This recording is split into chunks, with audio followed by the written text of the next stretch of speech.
हर हर महादेव, जय शिव गुरु, जय गणपति भगवान। देखी जा फिर से हमनी के माई बहन करवा चौथ के व्रत मनावे जाते रही जा। और हम सब माई बहन से यह आग्रह करतनी कि रोरा सभे निर्जला व्रत करवा चौथ के कल करी जा। काहे कि देखी जा, जब भगवान के हमनी के बिहार यूपी में कोई भी व्रत कल जाला तो हमनी के फलाहार रहे के नियम बा। बाकी ओइजे हमनी के पंजाब में एक टाइम शाम के नमक वाला भोजन भी करे के एजा प्रथा बा। बाकी हमनी के वो प्रथा के मान्य ना देवे के चाही। काहे कि हमनी के कोनो चौथ व्रत अगर रखल जाला, चाहे वो तीज होके, चाहे वो चौथ होके, गणेश चतुर्थी होके, तो हमनी के सिर्फ फलाहार और चंद्रमा के अर्घ दियाला। रोरा सभे यही चलते हम रोरा सभे के आग्रह करम, हाथ जोड़ के निवेदन करम कि अगर रोरा सभे अगर व्रत करतन जा तब व्रत के पूर्ण नियम, जैसे कि रोरा सभे जो भी व्रत करी जा ओमे निराहार रहे के कोशिश करी जा। और नहीं तो अगर शाम के तिथि में अगर भोजन करे के बाद तो रउरा सभे भोजन में सिर्फ फलाहार करी जा।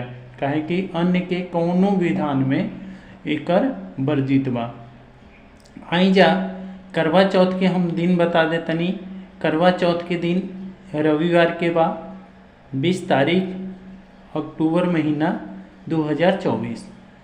और देखी जा हम और कुछ रउरा सभे के एकर व्रत नियम ना बताइम। काहे कि पीछे अभी कथा में और नियम और विधि विधान सब चीज़ हम बतौले बनी। जाके रउरा सभे हमार करवा चौथ के पिछला व्रत के देख सकतन जा। उमे सब चीज़ नियम कानून सब बतावल बा। अब सीधे हम ये व्रत करवा चौथ के कथा लेके रउरा सभे के संपूर्ण कथा सुनावे जातनी। कथा ऐसे बा कि एगो साहूकार के 7 गो बेटा रहन जा और 1 गो बेटी रही, जिनका नाम रहे करवा।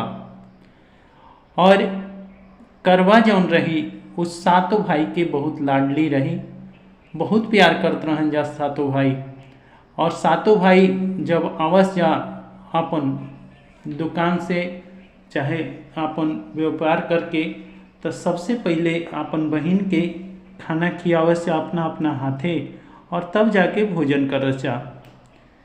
एक दिन की बात भई कि करवा चौथ के व्रत रहे और बहन करवा चौथ के व्रत रख ले रही अपन पति की लंबी आयु खातिर। और एजा 7 भौजाई भी रख ले रही जा। अब भइल ऐसे कि जब 7 भाई अपन व्यापार पर से अलन जा, जब खाना खाए बैठलन जा, तब अब कवर जोन रहे यानी निवाला जोन रहे वो वहन जाने के घोटेबे ना करे। काहे कि वहन जाने के बहन भूखे रही, व्रत के ले रही। ये बात के कई बार कहलन जा कि अरे छोड़, तू का व्रत के ले बड़े, व्रत करे खातिर ई 7 तहार भौजाई तो बाड़ी जा। बाकी उ कली कि ना, हम अपन पति के लंबी आयु खातिर ई व्रत करतनी, और जब तक हमार व्रत पूर्ण ना होई तब तक हम भोजन ना करब। ये बात के सबके मन में बड़ा खटकल कि आज हमनी के बहन के बिना ही भोजन करे के पड़ी।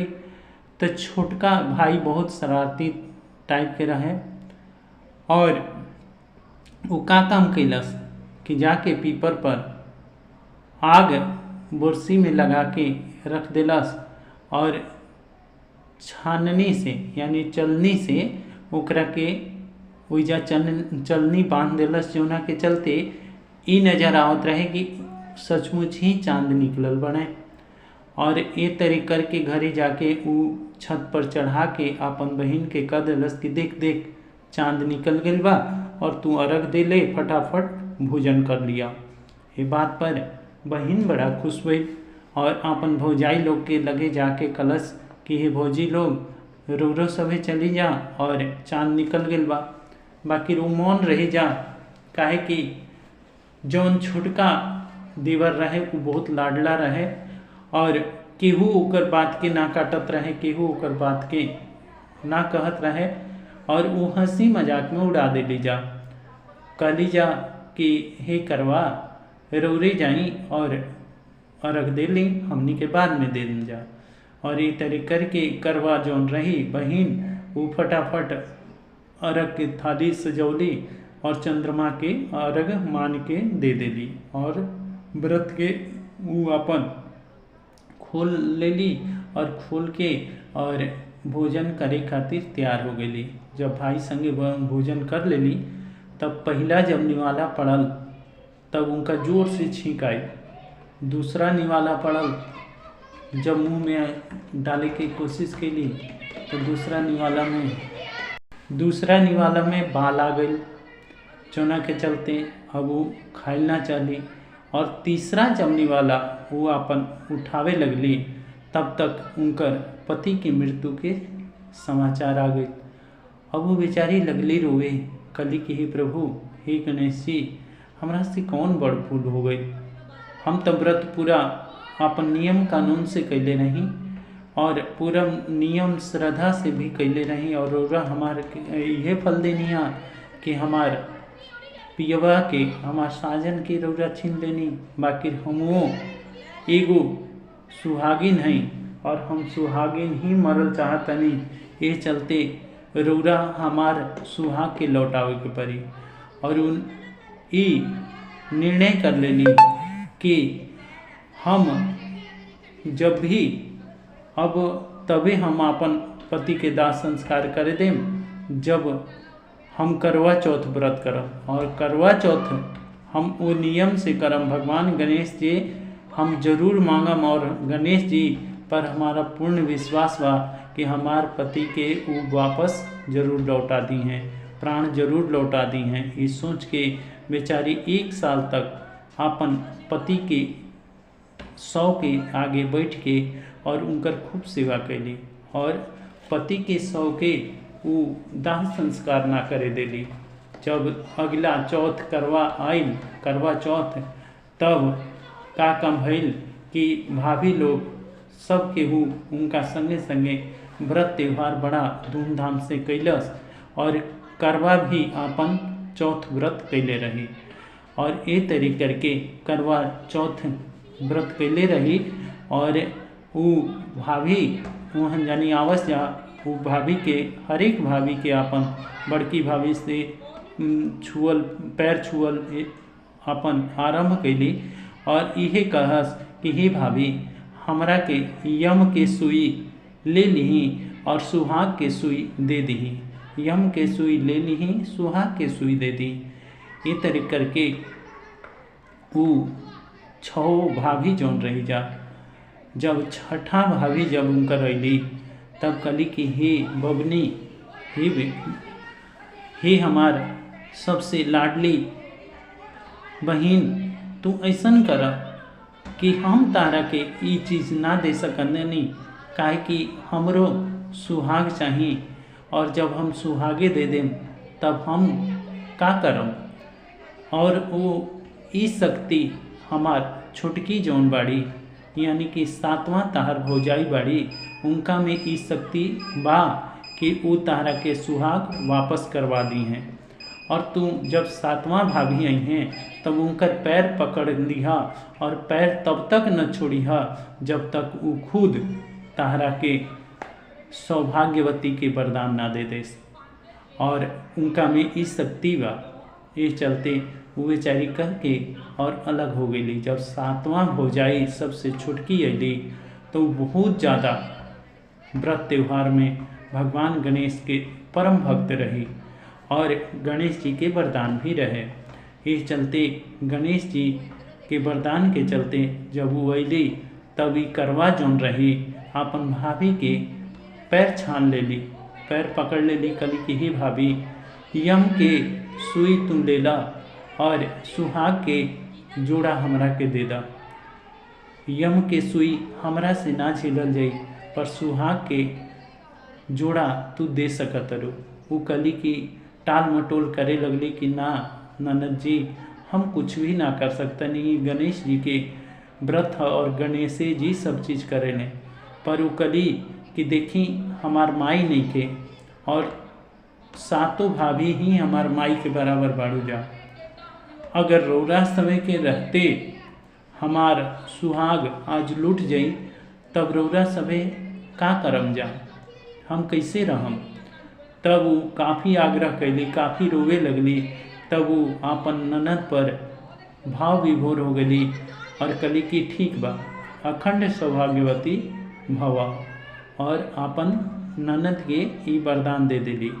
जब वरदान दे दिली तब भगवान गणेश के आराधना कैली, कली कि हे प्रभु आई और हमार लाज बचाई, काहे कि हमार ननद सुहागिन निखी, इनका के सुहागिन कर दी, काहे कि हम अखंड सौभाग्यवती के वरदान दे दिल बनी।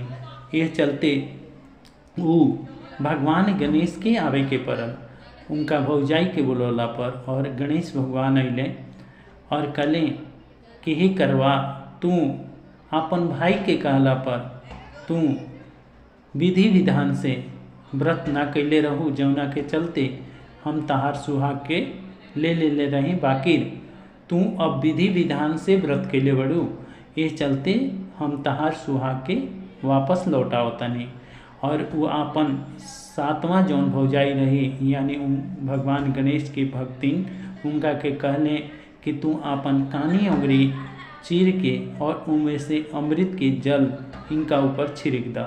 जौना के चलते वो भाभी जौन रही, उनकर सातवां वो आपन कानी उंगली चीर के और उनमें से अमृत की बूंद आप उनका पति पर, यानी आपन नंदोई के मुंह पर चुआ दिली। जौना के चलते उनका नंदोई उठ के खड़ा हो गए, जय गणेश करत, और गणेश जी के दर्शन कैलन जा सातों भाई सातों भौजाई और साथ में करवा। और तब भगवान गणेश जी कहले कि आज के चौथ के व्रत के नाम तहरा नाम पर रही करवा चौथ, और जे भी माई बहन और जे भी अपन पति की लंबी आयु खातिर हमारी व्रत करी, हम ओकर सभी मनोकामना पूर्ण करम, धन धान्य से परिपूर्ण करम, और ओकर पति के अचल सुहाग्य बनौले रखम। ये चलते सब माई बहन से यह अनुरोध बा कि रौरा सभी भी जैसे भगवान गणेश जी करवा के उनकर सुहाग वापस कैले, वैसे ही रौरा सभी भी भगवान गणेश की आराधना करके उनका से प्रार्थना करी जा कि रौरो सभी के अचल सुहाग बने रहो। जय गणपति भगवान।